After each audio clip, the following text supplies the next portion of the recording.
Well, good afternoon.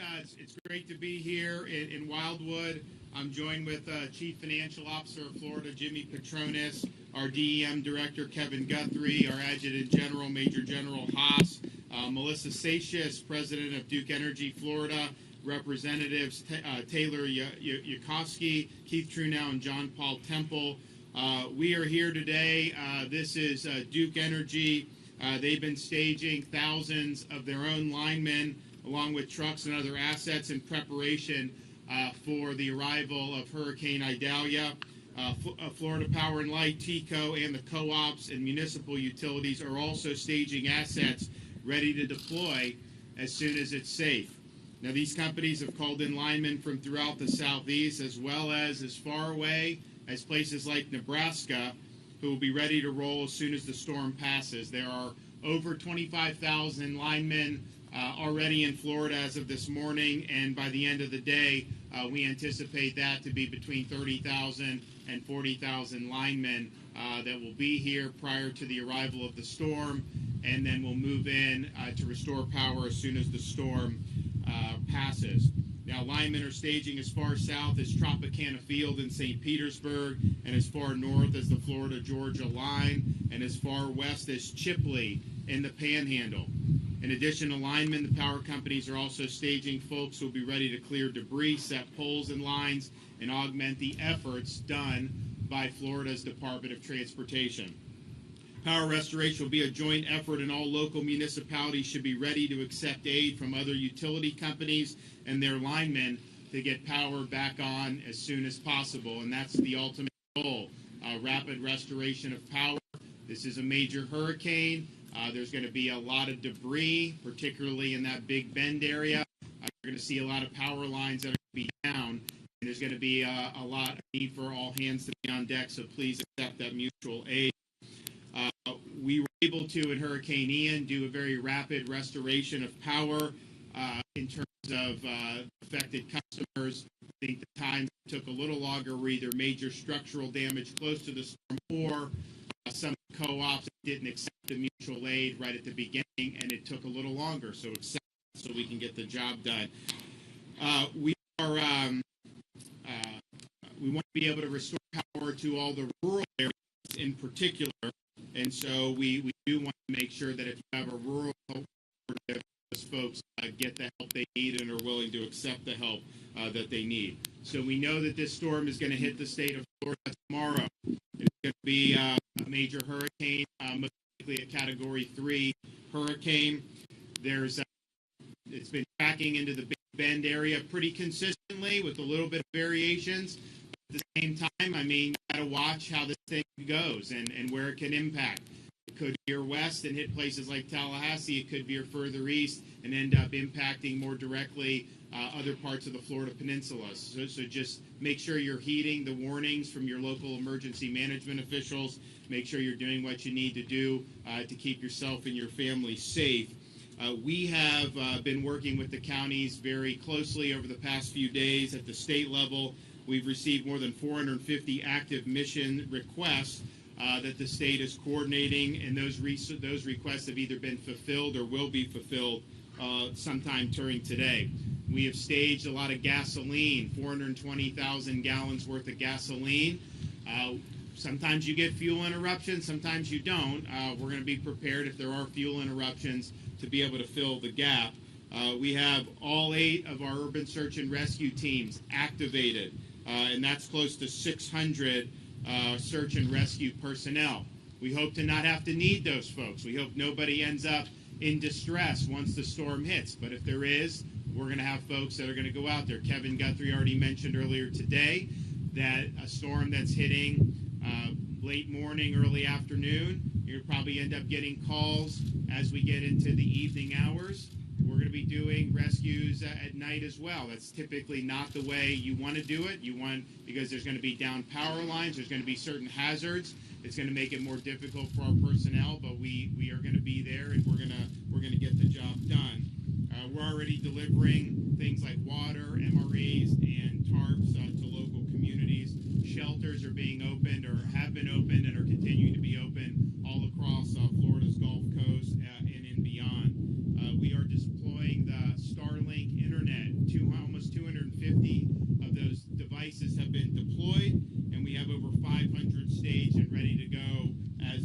needed going forward in the future.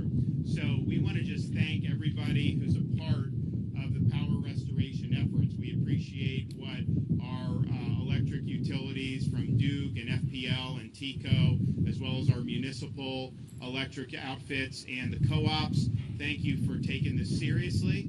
Thanks for the preparation. And when you prepare and you're ready to go, you can make that, you can accomplish that mission. But this is likely going to be a storm that's going to leave an awful lot of debris. I think there's going to be a need to do a lot of road operations. You know, in Hurricane Ian, there really weren't as many of the cut and toss operations. There was some, but when you look at where this storm is going to hit, there's a lot of heavily wooded areas. So I think you're going to see a lot of these trees knocked down. You're going to see power lines knocked down, and it's just going to require a concerted effort. So what Duke is doing, what the other companies are doing, is recognizing that this is a significant task, and it really will impact how we respond to this, how quickly we're able to get all this stuff back up and running. So I want to thank everyone who's been involved, and I can tell you the people of Florida really appreciate these linemen being out there. I can tell you after Hurricane Ian, it was like they'd see the folks racing into Fort Myers and these other areas, and they were very, very appreciative of all the hard work that was being done. This is not easy work, especially in late August in Florida. It's going to be nasty. It's going to be hot. There's going to be a lot of moving parts, and so this is really important work. The state of Florida very much appreciates everybody, particularly those who've come from out of state, to help the people of Florida, and I know the Floridians very much appreciate it as well. So thank you, and God bless you. Okay, we're going to hear from Kevin Guthrie. Thank you, Governor, and again, thank you for your leadership. Thank you, CFO Petronas. I think I want to start with picking up where the Governor was going with, electrical companies being willing to accept assistance from each other. That is something that has not really happened very well underneath any other governor. This governor was able to pull it off with his leadership, and I'll tout Duke Energy and Melissa's team. $60 million plus is what work they did for Lee County Electric Cooperative down in Lee County, but that got the power back on in days versus what was going to be a total restoration of weeks and potentially months. And Melissa, your team, thank you guys that might have been down there. Thank you very much for what you guys did. So again, electrical companies in this area, Melissa is already said that she'll be more than happy to help out again. The governor has committed to making sure that gets done as well from a financial standpoint. So we just want to make sure that if you need help, you call us. Anything that's infrastructure, communications, cell phones. Again, as the governor mentioned, we're going to be out there working most likely tomorrow night as the storm passes and doing those rescues that need to happen overnight. We're going to be doing that. It's not going to be terribly safe. It's going to be dangerous working within trees that are down and power lines that are down, but we know that we're going to get the 911 calls, and we're getting to a point where we're prepared to do that. So again, I don't have a whole lot of prepared remarks for this because I did a CFO Petronas and I audibled right there at the very beginning. But again, if the takeaway here is if you need power, if you're power dependent, if you cannot be without power for a couple of days, then you're going to need to do evacuation and seek shelter somewhere else, whether that's a friend, a family, a hotel, or one of the shelters, many shelters that are going to be opening up across this entire impacted area. Please do so. The time is now. Enact your plan. Start, if you haven't made those preparations, start moving into action. Find out where you're going to go. Do that today. Thank you, Governor. Okay, Melissa. Thank you. Good afternoon. Melissa Seixas, State President for Duke Energy Florida. I first want to thank the Governor for his leadership. Had the opportunity to speak with him early yesterday morning to brief him on where we are in preparation for this particular storm. He has been there every time that we've needed to speak with him, and it has made a real difference. I also want to thank, of course, Kevin Guthrie, who's done an outstanding job leading emergency management for the state of Florida, working with our county EOCs as well, and we always welcome CFO Petronas as well. I do want to take a moment to recognize Barry Anderson, our Senior Vice President of Distribution here in the state of Florida for Duke Energy, and Glenn Dooley, VP of Transmission. They are literally the leaders leaders who are responsible for the poles and wires and substations here in the state of Florida.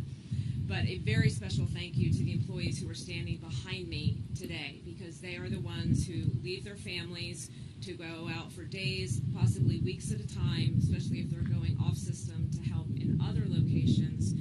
They work tirelessly to ensure that customers are getting the lights back on. So as the governor and Director Guthrie noted, we are prepared, we are ready here at Duke Energy Florida, and we really, even at this hour, want to encourage our customers to be prepared as well. You need to take this storm seriously. Once the storm has passed, we will immediately begin damage assessment to understand where the greatest impacts are. We will then move the resources that the governor mentioned from the places like the Villages and Tropicana Field out to base camps that will allow us to deploy those resources as close as possible to the heavily impacted areas. So our jobs for all of you and for the citizens of the state of Florida are to help you get back to living your lives, and we will do that both safely and as quickly as possible. So thank you. Okay, Jimmy.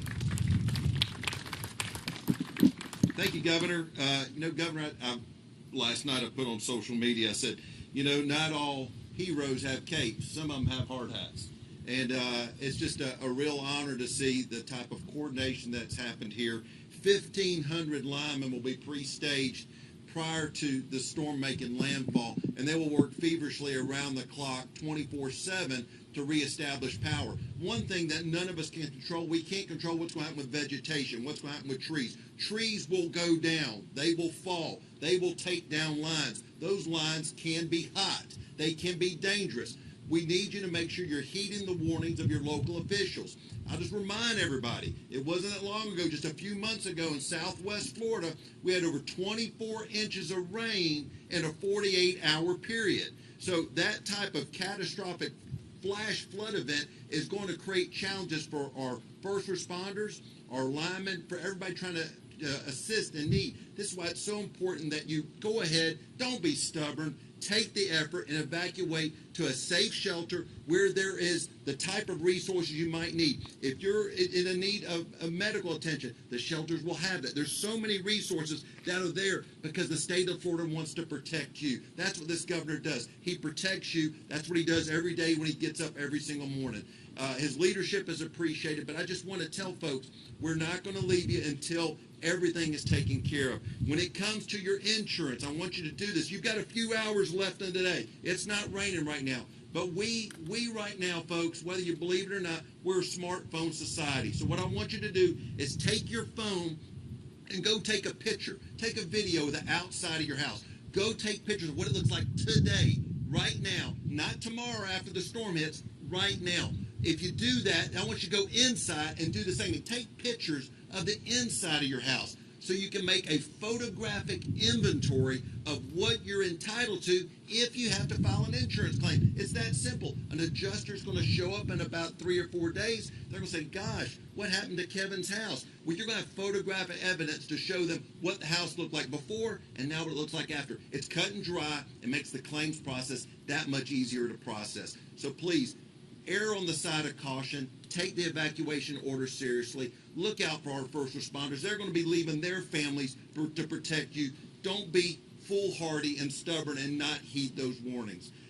Again, you can visit preparefl.com. That is our state's emergency preparedness website out of our office. There's a checklist there telling you what you should consider.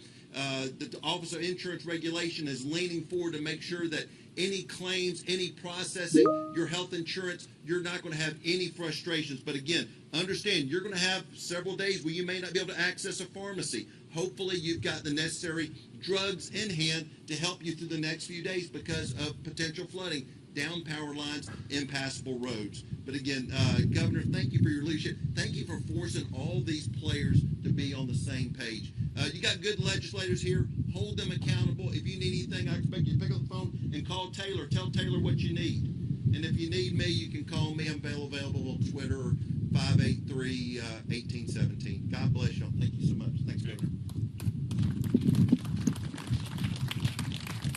So you do still have some time. We're going to probably start feeling some impacts on this depending on what part of the state you are later today. You do have time over these next few hours to put in plan to put into execution your plan. So we'd encourage you to do that. And we are going to have a lot of resources, of course, will be brought to bear as soon as the storm passes to get people back on their feet. If you have any questions, you can visit floridadisaster.org/get-a-plan. Assume you're going to lose power if you're in the path of this storm. That's likely to happen, and so just prepare for that, expect that, and know what you're going to do to be able to get through that, knowing that we got a lot of people that are going to be working as soon as it's safe to do so to connect people back. Now, there's going to be, if power lines get like knocked down, that's pretty easy for these guys to fix. You can just kind of reconnect it. If there's structural damage to any part of power delivery, sometimes that could take a little bit longer, and who knows what's in store for us. So there's a wide range of things that can happen, but we've got a lot of resources ready to go, and we know how important it is to be able to get people back on their feet, especially in the dog days of August. Okay, with that, anybody have any questions? All right, we'll see you guys soon. Thank you.